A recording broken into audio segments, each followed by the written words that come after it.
La mondialisation met à mal notre modèle social. La redistribution des revenus n'est plus en mesure de faire face aux problèmes sociaux posés par la nouvelle donne mondiale, constate Bernard Berthelot qui vient de publier La crise du modèle social occidental. Il démontre que la seule façon d'y remédier est d'instaurer un nouveau droit économique, le droit au patrimoine. Pour l'auteur qui a fait toute sa carrière professionnelle dans la banque et la finance, le droit au patrimoine n'est pas une idée farfelue, bien au contraire. Bernard Berthelot. Il y a une inégalité dont on parle moins, qui est l'inégalité de patrimoine entre les vieux et les jeunes. Je vous rappellerai qu'au début du siècle, on héritait entre 30 et 40 ans, étant donné l'espérance normale de vie. Ce qui veut dire qu'on héritait à un âge où le capital a une utilité familiale et sociale.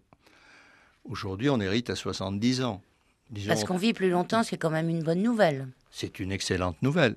Mais pas forcément pour les jeunes, qui, eux, pratiquement ne peuvent plus compter, comme c'était le cas autrefois, sur un héritage pour acheter la maison, faire l'éducation des enfants, etc. Donc, il y a deux inégalités en matière de patrimoine. Et il faut régler les deux en même temps.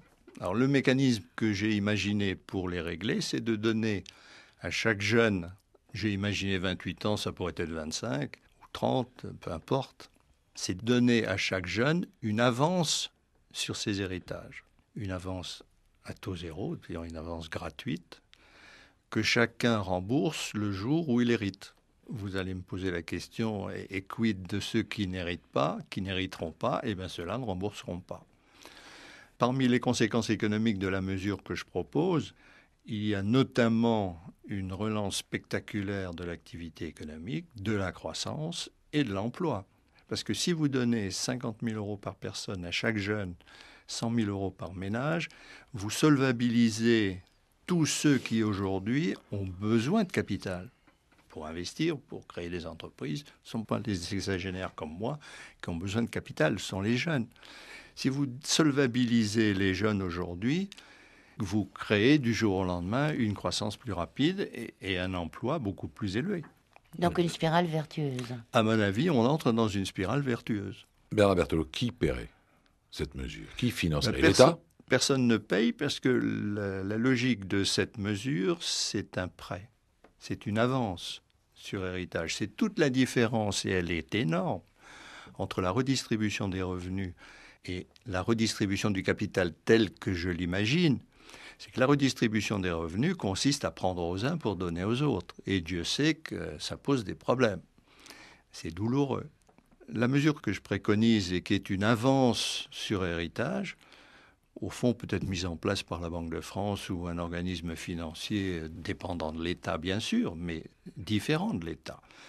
L'énorme avantage de cette formule, c'est que le système s'autofinance à terme.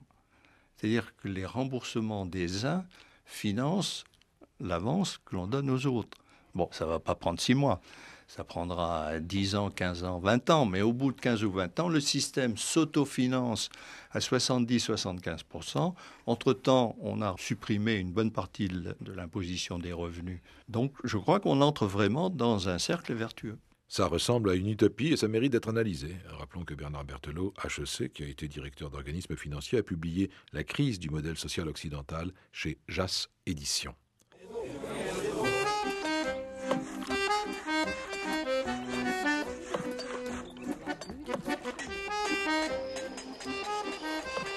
Rue des entrepreneurs a été réalisé par Michel Billou avec Christophe Papon, documentation Anne Douer. Rendez-vous la semaine prochaine à Davos.